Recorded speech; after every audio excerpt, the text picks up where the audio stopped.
दिल्ली तक डिटेल्स भेजता रहता है। पर इस दौरान उसका छोटा भाई, जो कि आईएसआई में था, उसको एक रिपोर्ट मिलती है कि सदर इलाके में किसी इलेक्ट्रॉनिक शॉप से इनलीगल फ्रीक्वेंसी कैप्चर हुई है।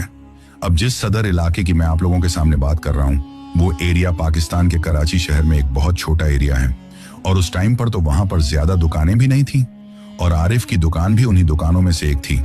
पर इस बात की भनक लोकल एजेंट के जरिए आरिफ को भी लग चुकी थी कि आईएसआई को इस बात का पता चल चुका है कि यहां से कोई इनलीगल फ्रीक्वेंसी सरहद के पार पहुंच रही है।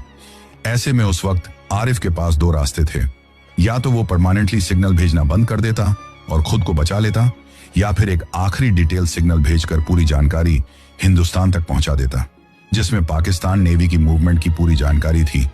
और उस वक्त उसने वही दूसरा रास्ता चुना। उस रात उसने अपनी दुकान जल्द ही बंद कर दी थी, क्योंकि अब उसके द्वारा अपनी दुकान से कोई भी सिग्नल भेजना खतरे से खाली नहीं था। इसी वजह से वो उस रात बिल्कुल नॉर्मल रूटीन की तरह अपने घर पर जाता है। उसके चेहरे की हालत देखकर घर वालों को यही लगता है कि शायद काम की वजह से वो थक चुका है। इसी वजह से सब लोग जल्द ही खाना खाकर सो जाते हैं, लेकिन आरिफ की आंखों में नींद बिल्कुल भी नहीं थी। वो बस सबके ठीक तरीके से सो जाने का इंतजार कर रहा था, और रात के करीब 3 बजे अपने ट्रांसमीटर को लेकर वो चुपचाप घर की छत के ऊपर जाता है। वहां जाकर उसने ट्रांसमीटर ऑन किया, और इस बार कोई छोटा सिग्नल नहीं बल्कि एक पूरा डिटेल कोड तैयार किया, जिसके चलते उस रात उसका ट्रांसमीटर लगभग 2 मिनट तक चलता है।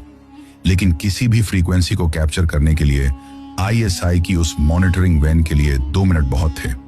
इसी वजह से करीब 5 से 10 मिनट बाद ही उस गली में उस मॉनिटरिंग वैन के साथ पाकिस्तान आर्मी की कई गाड़ियां पहुंच जाती हैं।